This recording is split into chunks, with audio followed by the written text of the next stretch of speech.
Si podemos abrir como un versículo que va a ser una base sobre lo que yo quisiera compartir con ustedes esta mañana. Santiago capítulo 1, versículo 19 en adelante.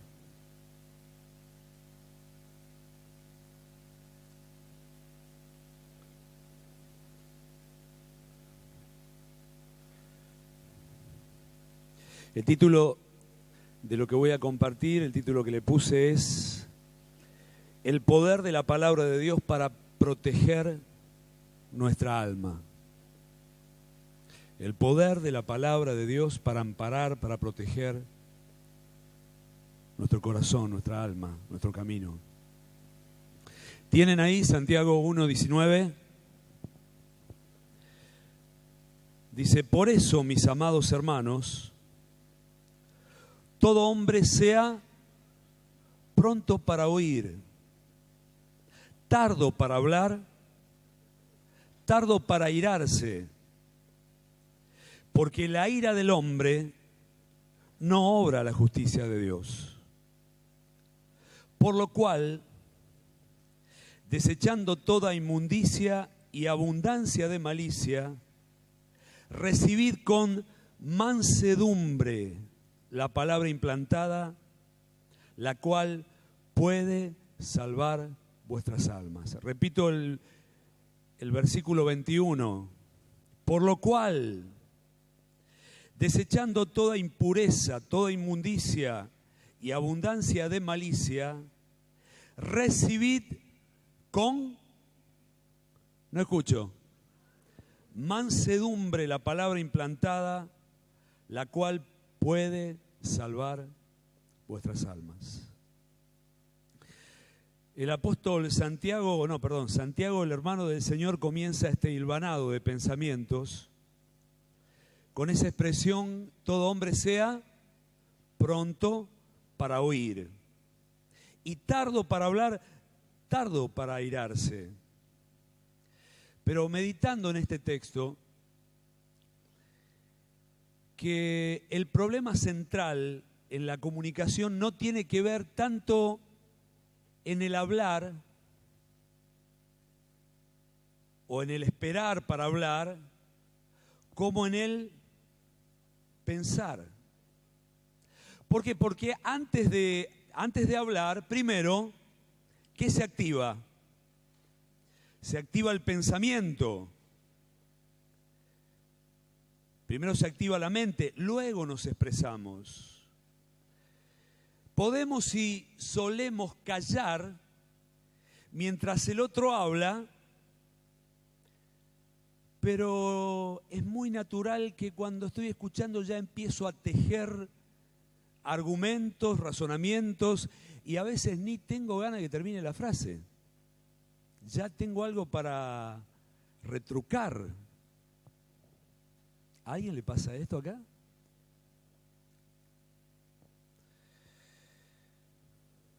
Cuando hacemos así, que estamos escuchando sin oír, y ya estamos en una postura argumental, el que nos habla no hace ninguna impresión en nuestro corazón. Casi no lo podemos entender, no podemos discernir su opinión, ni sus sentimientos, ni su parecer. Como resultado, no hay comunicación verdadera. No entiendo al otro, no cambio mi punto de vista, no cambian mis percepciones, mis sentimientos, mis decisiones, por esa incapacidad para oír, esa incapacidad para serenar el corazón y no argumentar, no razonar cuando otro me está hablando. Podríamos parafrasear así: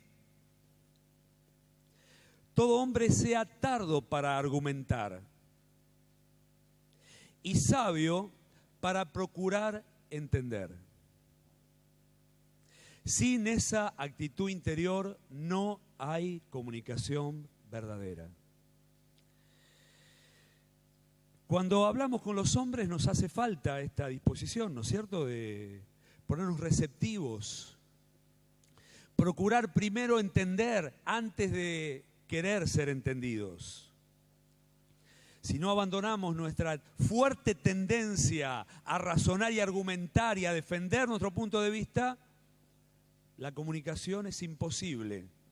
La comunicación entre los hombres. Pero se me ocurre que el verdadero problema se presenta cuando el que quiere hablarnos es Dios. Y encuentra en nuestros corazones una postura argumental para defender nuestro reinito interior, nuestros pensamientos, nuestra postura interior. A ver si puedo darme a entender en lo que quiero decir esta mañana. Dice Romanos 1:21, hablando de la humanidad: habiendo conocido a Dios, no le glorificaron como a Dios, ni le dieron gracias, sino que se envanecieron en sus razonamientos y su necio corazón fue entenebrecido. La palabra razonamiento ahí es una palabra que es castellana también, dialogismo. La persona que comienza a dialogar con sí mismo, a razonar, a argumentar y al final se convence y hasta cree que tiene la razón.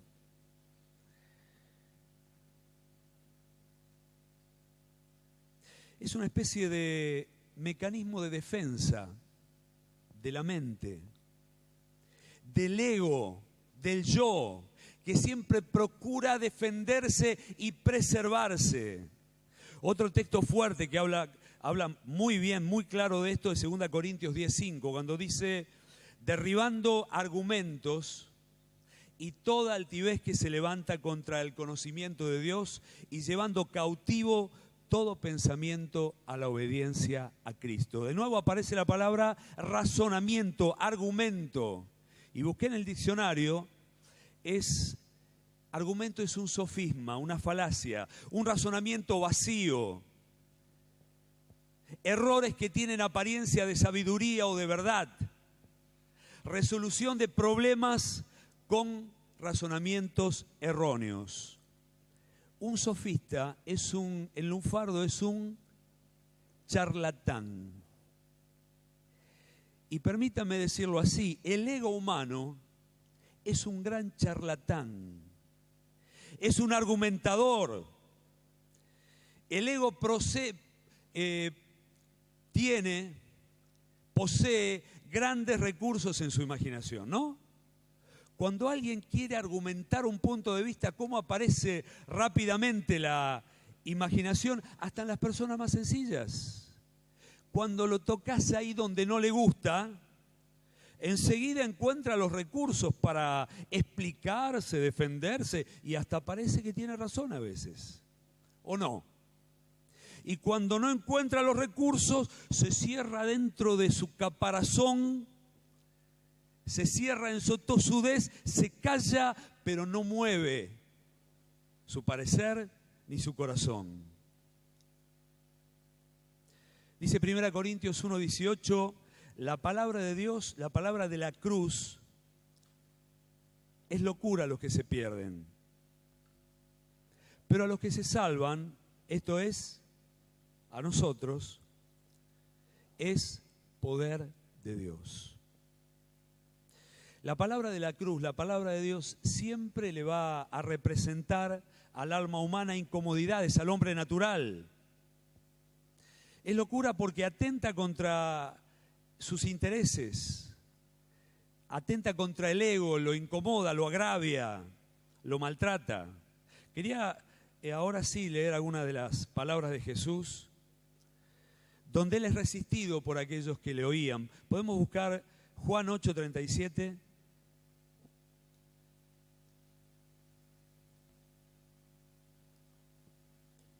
Aquí Jesús está hablando con los fariseos y dice: yo sé que sois descendientes de Abraham, pero procuráis matarme, porque mi palabra no haya cabida en vosotros. Ahí nomás el 8:43. ¿Por qué no entendéis mi lenguaje? ¿Por qué no podéis escuchar mi palabra. ¿Qué es lo que impide al corazón humano que la palabra de Dios sea implantada, sea sembrada? ¿Qué pasaba en la mente de estos religiosos de la época que la palabra de Dios no encontraba lugar para ser sembrada en su corazón? Fíjense en Juan 6:51. Es un pasaje un poquito más largo, si lo podemos leer juntos. Juan 6:51, un poquito más atrás. Yo soy el pan vivo que descendió del cielo.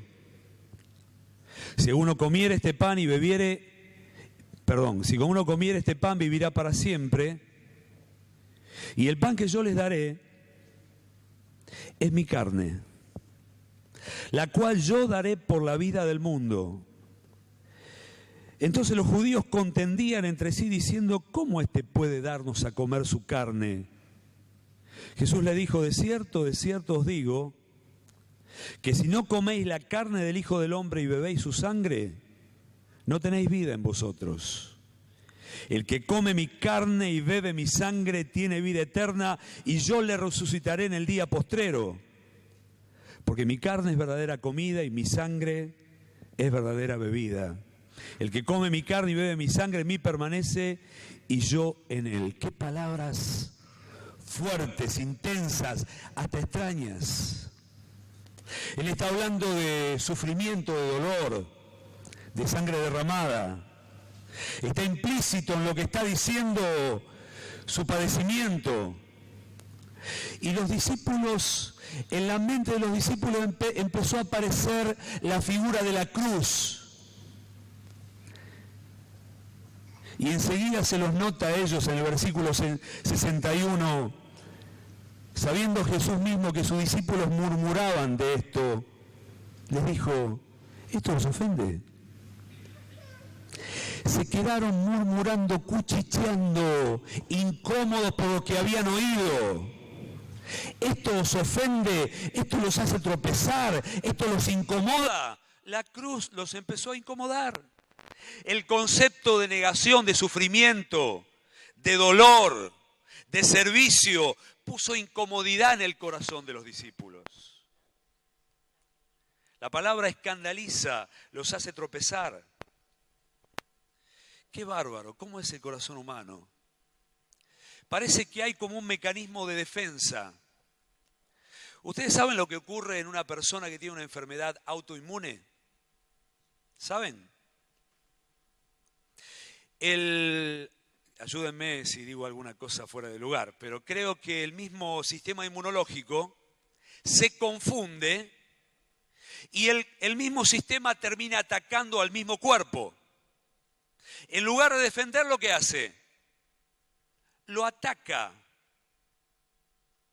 Parece que en la mente del hombre algo de esto hay. Aquello que le es salvación, bendición, preservación, consuelo y salud, parece como que hay un mecanismo que lo rechaza. ¿Saben que las personas que reciben un trasplante, lo mismo ocurre con el sistema inmunológico? Lo tienen que mantener deprimido. ¿Por qué? Porque el mismo sistema ataca al órgano que le va a preservar la vida a la persona. Así funciona. La palabra de Dios viene para salvarnos, viene para sanarnos, viene para restaurarnos, para transformarnos. Y a veces en esta mecánica interior el mismo hombre, el mismo ego, la misma vida natural del ser humano le ofrece resistencia, le es locura, no permite que la palabra sea injertada, sea sembrada, sea puesta en el corazón. Nuestra mente a veces atenta contra nuestro propio bienestar. Los impulsos, los razonamientos, a veces nos hacen actuar de manera inconveniente. Se arruinan relaciones, se pierden oportunidades, se sufren dolores y quebrantos que se podrían haber evitado si tenemos un oído dócil para que la palabra sea injertada dentro del corazón.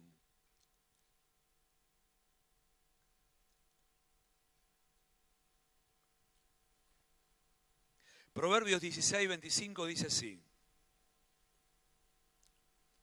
Hay camino que al hombre le parece derecho. Hay camino que al hombre le parece derecho, pero al final es un camino de muerte. Le parece derecho. Considera sus caminos, sus decisiones, su pensamiento y le parece que está bien. Pero al final ese camino es un camino de fracaso, un camino de muerte. Quédate muy contento con tus argumentos, tus explicaciones, tus razones. Quédate muy contento y muy tranquilo. Que si no está alineado con la palabra de Dios, al final no termina bien. Pablo le dice a Timoteo, un enviado apostólico, Timoteo 4, 1 Timoteo 4:16, ten cuidado de ti mismo y de la enseñanza, persevera en estas cosas, pues haciéndolo asegurarás la salvación tanto para ti mismo como para los que te escuchan. Voy a leer 6 versículos ahora, todos Proverbios. Proverbios 3:7. No seas sabio en tu propia opinión. Teme a Jehová, apártate del mal. Proverbios 12:15. El camino del necio es derecho en su propia opinión, mas el que obedece el consejo es sabio. Todos los caminos del hombre son limpios en su propia opinión. Todos los caminos del hombre son en su propia opinión. Pero Jehová pesa los espíritus. No estoy diciendo las citas, perdón, ese era Proverbios 16:2, el anterior 12:15. Proverbios 21:2. De nuevo, todo camino del hombre es recto en su propia opinión, pero Jehová pesa los corazones. Proverbios 26:12. ¿Has visto hombre sabio en su propia opinión? Más esperanza hay de un necio que de él. Porque una persona puede ser un poco corto, un poco tonto, pero reconoce su necesidad y pregunta, y si pregunta y lo aconsejan bien, tiene esperanza. Pero aquel que es sabio en sí mismo, para este no hay esperanza. Sabio en su propia opinión. Y el último, Proverbios 26:16. En su propia opinión, el perezoso es más sabio que 7 que sepan aconsejar. Hay 7 sabios y él dice, no, yo soy más sabio que todo esto. En su propia opinión. ¿Qué problema es este tema de la propia opinión, no? Nuestros argumentos, nuestros razonamientos, nuestras percepciones, nuestras seguridades. ¿Qué problemas nuestras seguridades? Dice Romanos 1:18. La ira de Dios se revela desde el cielo contra toda impiedad e injusticia de los hombres que restringen, que detienen, con razonamientos, con justicia, con injusticia, la verdad. Tengo que decir que no estamos en esa condición. Aquí somos un conjunto de discípulos, de hermanos que han recibido la palabra de Dios, que se han dejado vencer, ¿no? Tiempo hubo donde andábamos en los antojos de nuestra carne, haciendo la voluntad de la carne y de los pensamientos, y éramos hijos de ira, lo mismo que los demás. Pero ahora por la palabra de Dios hemos nacido a la vida eterna. Jesús dijo, algunos, los muertos, oirán la voz del Hijo del Hombre y vivirán. Y estando en una condición de muerte espiritual, pudimos oír la voz y responder. y nuestros corazones encontraron lugar para que sea sembrada la palabra. Y esa palabra produjo vida, salvación, experiencia. Pero tengo que decir también que en toda guerra a veces hay bastiones que no se rinden. ¿Vieron? Cuando se ganó la Segunda Guerra Mundial, ya estaba perdida, pero había pequeños bastiones que parecía que no rendían las armas. Le quedaban algunas balas, algunas granadas, algunos recursos, y defendían desde ahí una guerra que ya estaba perdida. Bueno, hermanos, existe dentro de nuestra alma reductos, espacios, bastiones que tienen que ser alcanzados por la verdad, tienen que ser alcanzados por la palabra de Dios. ¿Es así?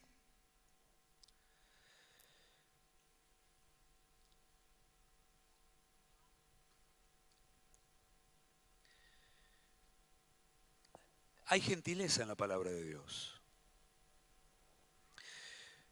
Digo que aunque Dios se relaciona con nosotros desde su autoridad, no ejerce un poder coercitivo sobre el hombre. ¿Están de acuerdo conmigo? Dios es gentil. Dios es paciente. Diría que es hasta respetuoso de la individualidad del corazón humano. Él no se impone, aunque tiene poder para hacerlo y tiene derecho para hacerlo. Sin embargo, su palabra a nosotros llega de una manera dulce, gentil, convidativa, nos invita, nos convida a recibir el bien. Voy a leer algunos textos ahora. Hay un pasaje muy ilustrativo, muy hermoso en Israel, cuando antes de entrar a la tierra prometida van al monte Ebal.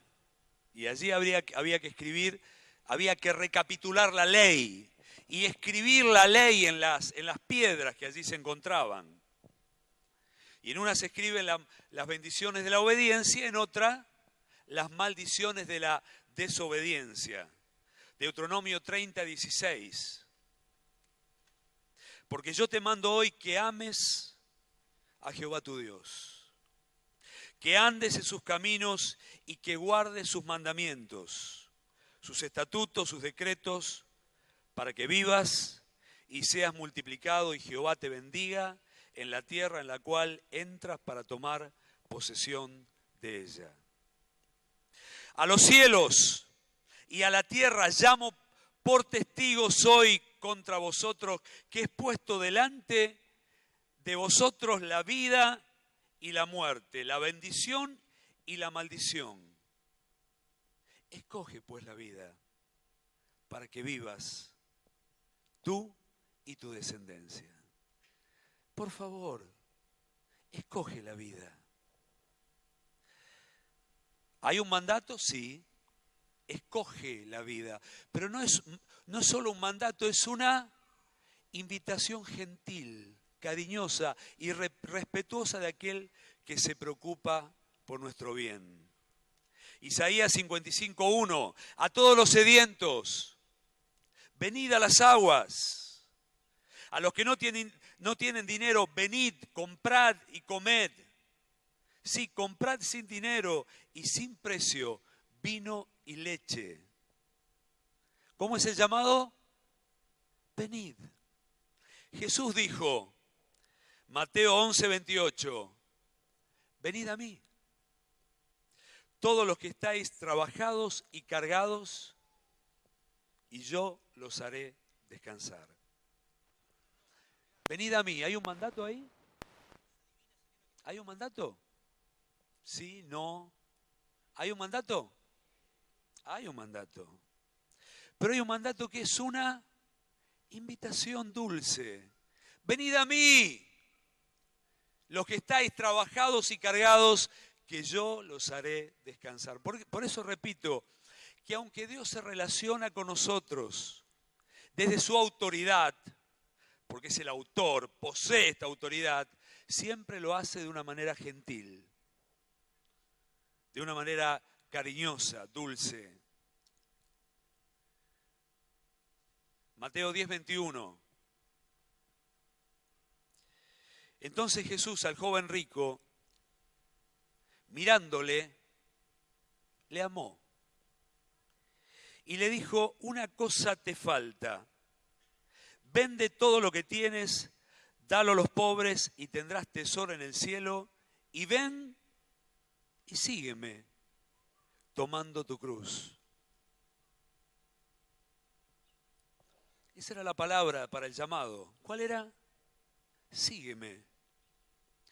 Lucas 5:27, después de estas cosas salió y vio a un publicano llamado Leví sentado en el banco de los tributos públicos y le dijo: sígueme. A otro le dijo: sígueme. Y él le dijo: Señor, déjame que primero vaya y entierre a mi padre. Y Jesús le dijo: deja que los muertos entierren a los muertos, tú ve y anuncia el reino de Dios.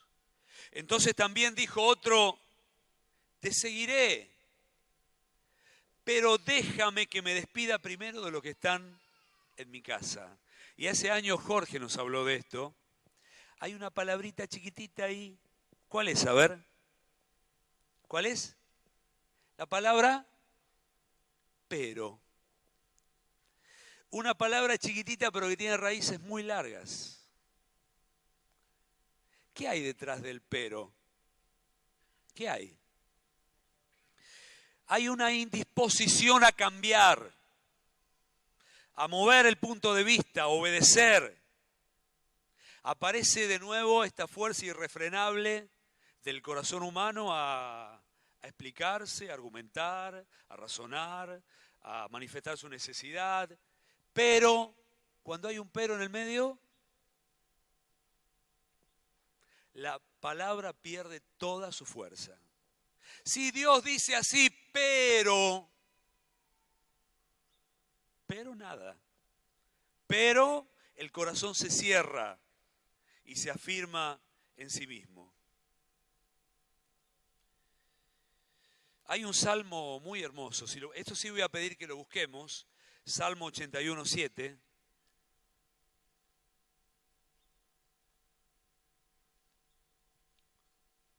Del 7 al 16.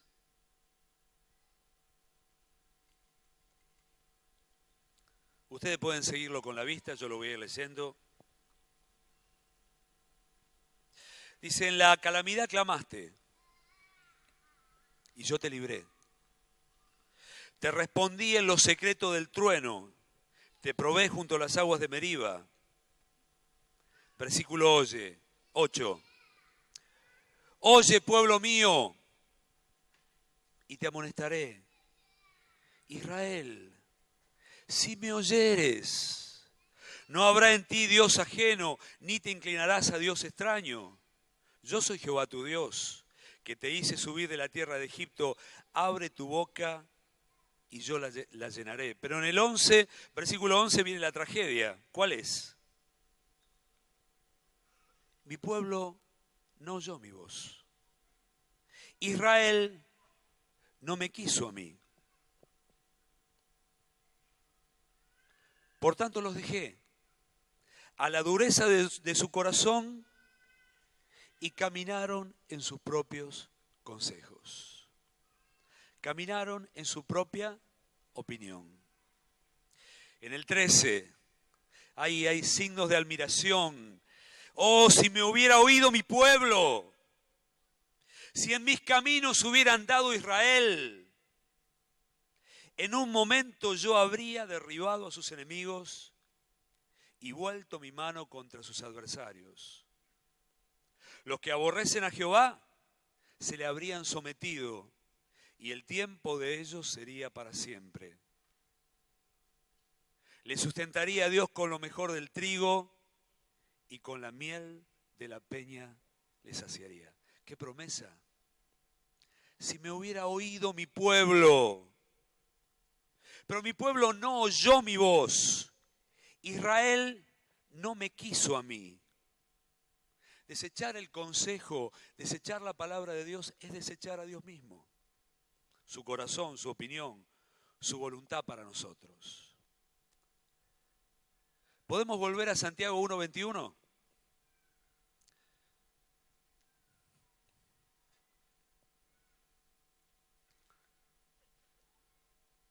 De nuevo en este pasaje. Lo voy a parafrasear, tomé de otras versiones. Ustedes síganlo, Reina Valera. Dice, desechando toda impureza.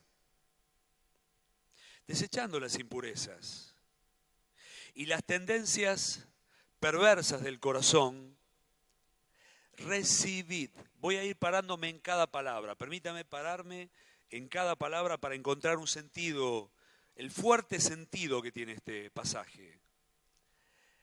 Recibid. La palabra en el diccionario hace alusión a algo que dejo entrar, algo que se me queda pegado.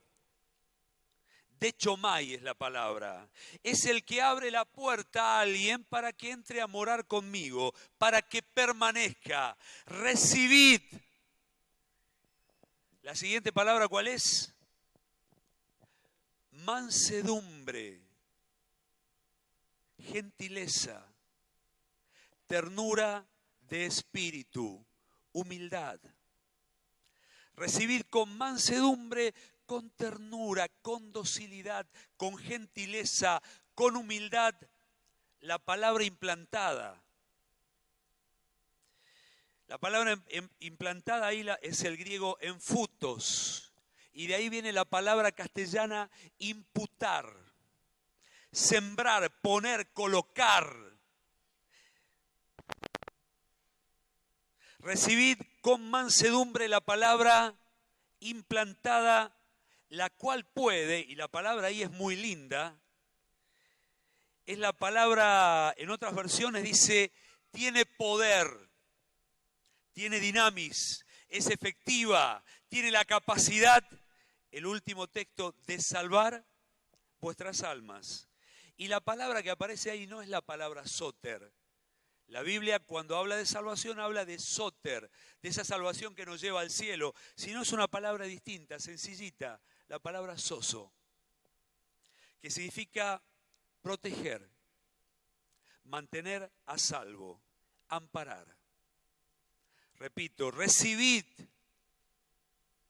desechando la impureza, desechando las tendencias propias del corazón humano, dejen que se plante como una semilla, que se introduzca, reciban con mansedumbre la palabra, dejen que sea implantada, porque esta palabra tiene poder para salvar vuestras almas, para proteger vuestras almas.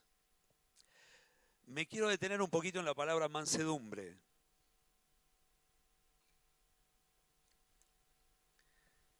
Se usa mucho es una expresión que se usa para los caballos, mansedumbre, ¿sí? Caballo manso. Yo tuve algunas experiencias, breves experiencias con equinos. No fueron muy felices las experiencias que tuve. Hace unos años atrás, cuando mis hijas eran chiquititas, estábamos de vacaciones y alquilé un caballo. Y puse una adelante y dos atrás. Y salimos a dar una vueltita. Y yo quería ir para un lado, pero el caballo quería ir para otro lado. Y como yo había aprendido, que me dijo que al caballo hay que mostrarle autoridad.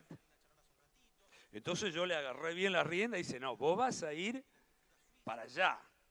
Pero el tipo me cabeceaba y me digo, no puede ser. A ver, bájense un poquito que yo le voy a enseñar una lección a este. Así que la bajé, me lo llevé a un descampado y ahí lo voy a agarrar. Este me va a obedecer.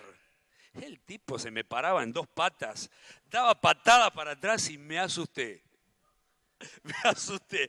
Dije, no, devolví el caballo y dije, tomá, muchas gracias, quédate con el dinero. Caballo arisco. duro de boca, difícil de llevar. Permítame usar algunos ejemplos, permítame. Teníamos en el campo, hace años atrás, cuando la granja estaba en medio del campo, teníamos 4 o 5 kilómetros de tierra, que cuando llovía era barro.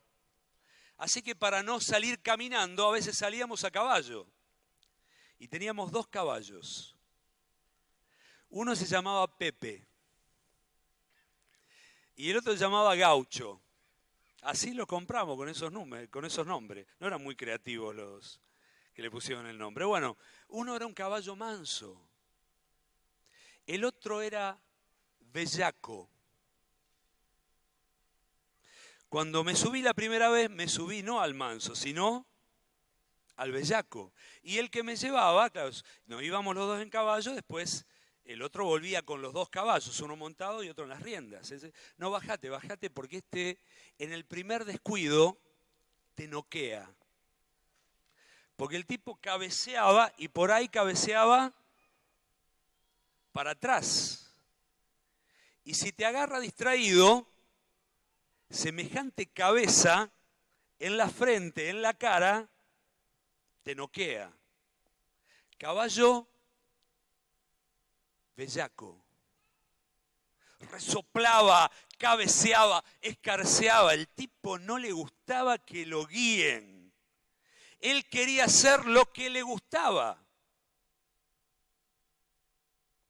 ¿Hay algún bellaco entre nosotros? ¿Hay o no hay? Todos. Teníamos otro. El primero que tuvimos era un caballo chiquitito que se llamaba Coronel. Era vivo el tipo, era muy vivo. Y cuando alguien lo montaba y él se daba cuenta de que el jinete no tenía autoridad o no era experto, lo llevaba debajo de los árboles de ramas bajas. Para nosotros era muy gracioso. Subite un ratito. Entonces el tipo iba, claro, le enredaba la cabeza en las ramas. Muy vivo. Él quería hacer lo que se le antojaba, no quería que nadie lo dirija, entonces le complicaba la existencia al jinete. ¿Habrá algún discípulo así, che?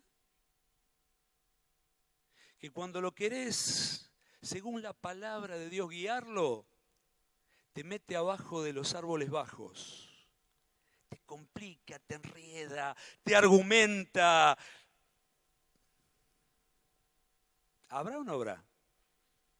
Recibid con mansedumbre, con humildad, con docilidad, la palabra que Dios quiere implantar, porque esta palabra tiene poder para transformar, pero para preservar nuestras almas.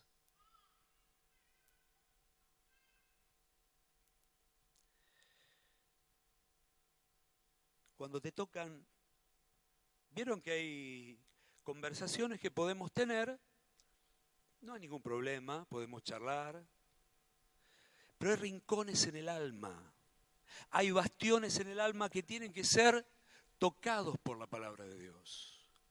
La palabra de Dios tiene que ser implantada y cuando querés tocar ahí,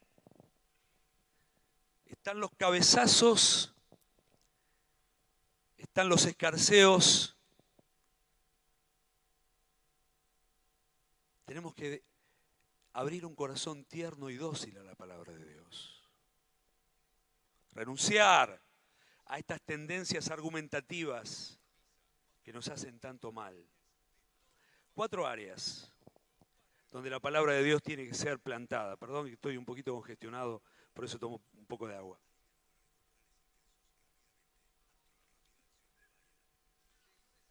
Primero, el perdón.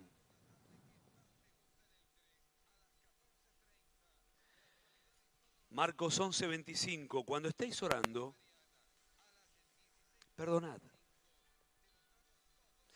Si alguno tiene algo contra, si tenéis algo contra alguno, para que también vuestro Padre que está en los cielos perdone a vosotros vuestras ofensas. Porque si no perdonáis, tampoco vuestro Padre que está en los cielos os perdonará vuestras ofensas. Pocas cosas tienen un efecto tan nocivo para el corazón humano como el resentimiento. Pocas cosas traen tanto dolor, atraso, como la falta de perdón. Cuando uno perdona al primero que le hago bien, ¿a quién es? A mí mismo. Me sano. Es cierto que perdonar, el proceso de sanidad lleva tiempo hasta que uno olvida y el corazón se aquieta y los recuerdos se van.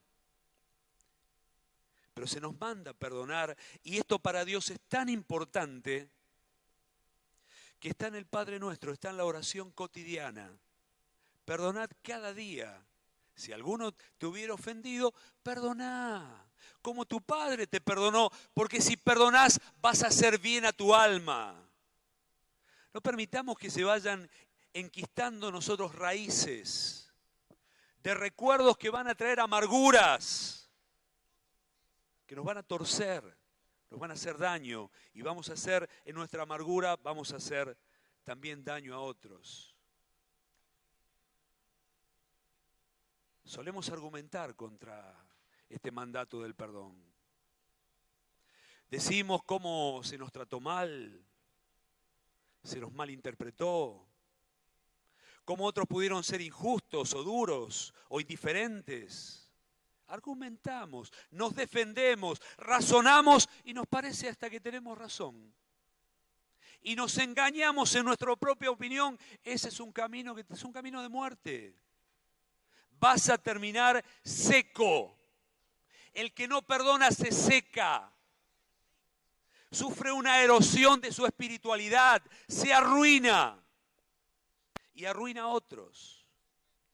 Cuidado, muchachos, miren bien que ninguno deje de alcanzar la gracia de Dios.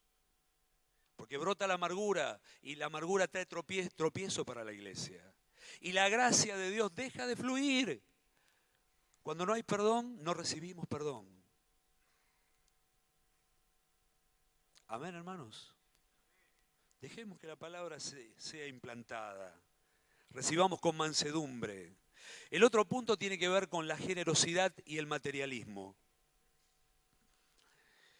En pocas cosas el hombre razona tanto como cuando están tocados los intereses económicos.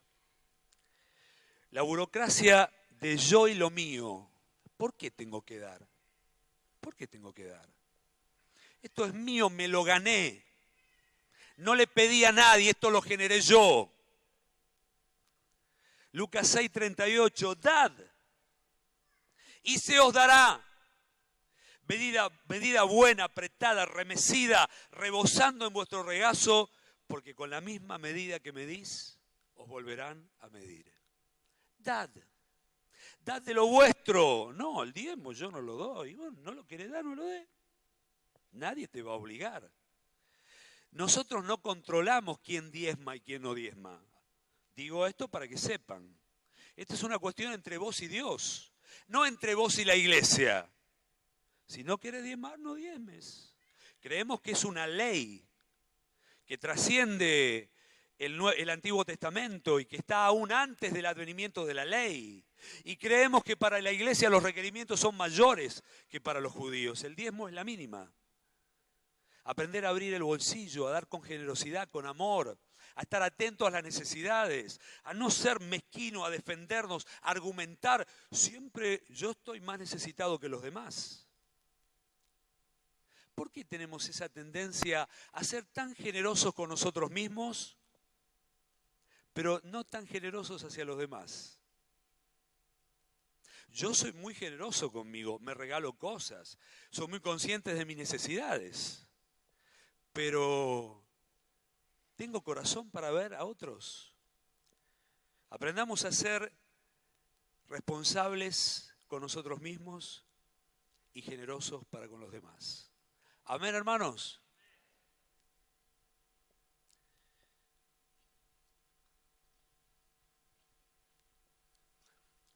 Cuatro cositas sencillas. Tercero, aprendiendo la mansedumbre y la humildad verdadera que hay en Jesús. Que más que menos todos,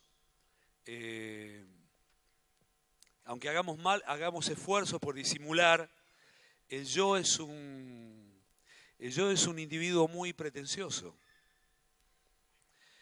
El yo quiere siempre la primacía, quiere ser tenido en cuenta, quiere ser escuchado, quiere ser notado, quiere ser admirado. ¿Sí o no? Eso brota. Quiero los primeros lugares. Quiero que los demás me tengan en cuenta. Y cuando no soy tenido en cuenta, hasta me amargo y me entristezco y hasta siento que es injusto. El ego es un individuo muy exigente, muy demandante. Hace un tiempito atrás cada vez que hago esto me deprimo, soy sincero. Me propuse hacer un reconto al final del día de la cantidad de veces que hablé a otros con tonos de exigencia, con tonos de demanda. A la noche, ¿viste? Ay, ay, ay, qué dolor. El viernes llegué a casa, quiero pedir perdón públicamente. Llegué cansado y hambriento. Y cuando llegué, la comida no quedó. Había varios hermanos y yo me puse, ¿cómo no? Y tuve ahí, perdón, mi querida esposa, que es tan paciente conmigo. Cuando me aquieté dije, otra vez estoy hablando con tono de exigencia. No aprendo más. Lo tengo metido en los huesos. El orgullo está tan enraizado en nosotros que vuelve a aparecer. Nos parece que lo matamos y asoma la cabeza de nuevo. Y Jesús dijo, aprended de mí, que soy manso y humilde de corazón, y hallaréis descanso para vuestras almas. Aprended de mí. Si Él dice aprended, es porque se puede aprender. ¿Está bien, hermanos? Aunque la humildad no es inherente a nuestra naturaleza, sí la podemos aprender. El orgulloso puede aprender a humillarse. Por consecuencia, puede aprender también a ser manso. El cuarto punto, la aceptación de nuestra realidad y la acción de gracias. Dad gracias en todo, ¿por qué? ¿Por qué? Porque esta es la voluntad para vosotros en Cristo Jesús. Tuve el privilegio y la alegría de acompañar a Víctor hace un tiempito atrás en un viaje a Concepción de Tucumán. Y bueno, uno cuando sale no sabe dónde va a parar, dónde se va a hospedar. Y me hospedó una familia muy sencilla, de un hermano que no recuerdo el apellido de la familia, no pude recordarlo, se llama Ramón. Es una historia muy dura la de Ramón. Él trabajó toda su vida como peón de campo. Ahí se trabaja la caña de azúcar, hay mucha actividad que tiene que ver, la vida de Tucumán tiene que ver con el azúcar, los ingenios. Y este hombre trabajando en el tractor se cayó y le pasó el acoplado por encima, le partió la columna y lo dejó cuadripléjico. Ramón solo puede mover el cuello y un poquito los brazos. Desde hace cerca de 20 años está en su silla de ruedas y depende totalmente de otros para las necesidades más elementales. Los 3 días que estuve en esta humilde casa, no encontré en la boca de este hombre una queja, un gemido, un rezongo, una demanda. ¡Qué lección para mí! El rostro de él es un rostro distendido, alegre, cordial. Mientras íbamos en el auto del pastor de Tucumán, hacia la casa esta donde me hospedé finalmente, me decía, este grupo que está en la casa de ellos es el que más crece de la congregación. Siempre lo estamos dividiendo y sacando gente para otro lado. Y después en la charla cotidiana, él me contaba cómo con su silla de ruedas va de acá para allá, visitando los contactos, visitando a los hermanos, haciéndole bien a la gente.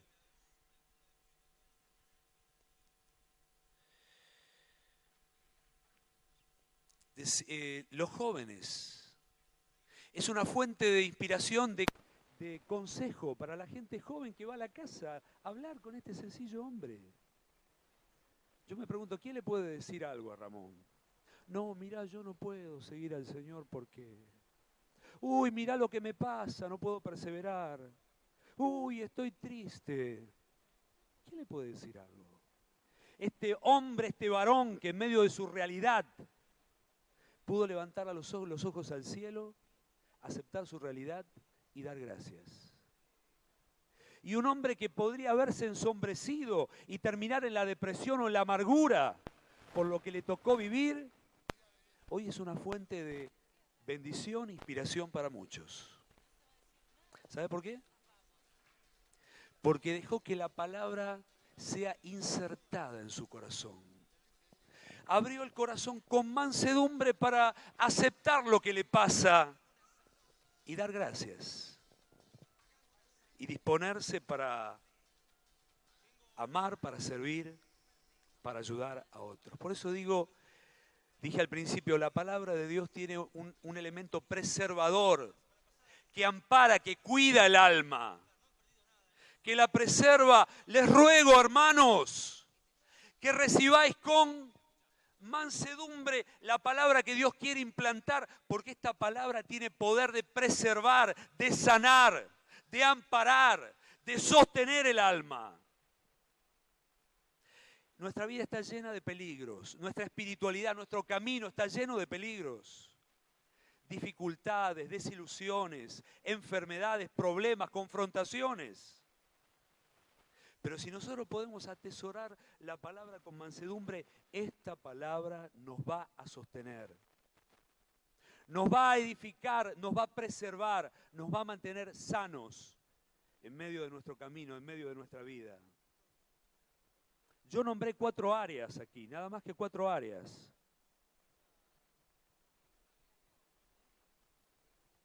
Pero todo discípulo tiene que tener un corazón manso y tierno para recibir toda la didaqué. La didaqué es toda la voluntad de Dios expresada en mandamientos. ¿Vos querés saber cómo agradar a Dios? Bueno, obedecé con mansedumbre toda la doctrina, cada mandato. Abrí tu corazón con mansedumbre para que la verdad sea implantada, para que toda la didaqué sea recibida y sea obedecida. Y así vamos a experimentar verdadera transformación y verdadera salud.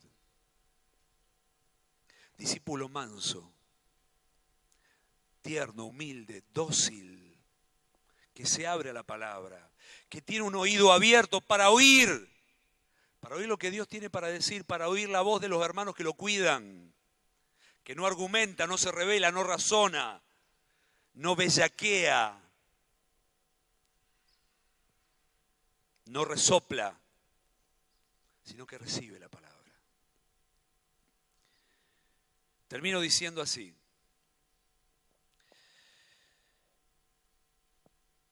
David, o el que escribió el Salmo 119, dice, lámpara a mis pies es tu palabra y lumbrera a mi camino. Hebreos 13:6. De manera que podemos decir confiadamente, el Señor es mi ayudador, no temeré lo que me pueda hacer el hombre.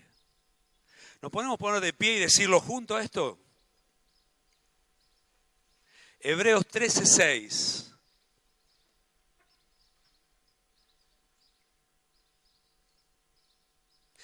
De manera que podemos decir confiadamente, el Señor es mi ayudador, no temeré lo que me pueda hacer el hombre. Padre, gracias.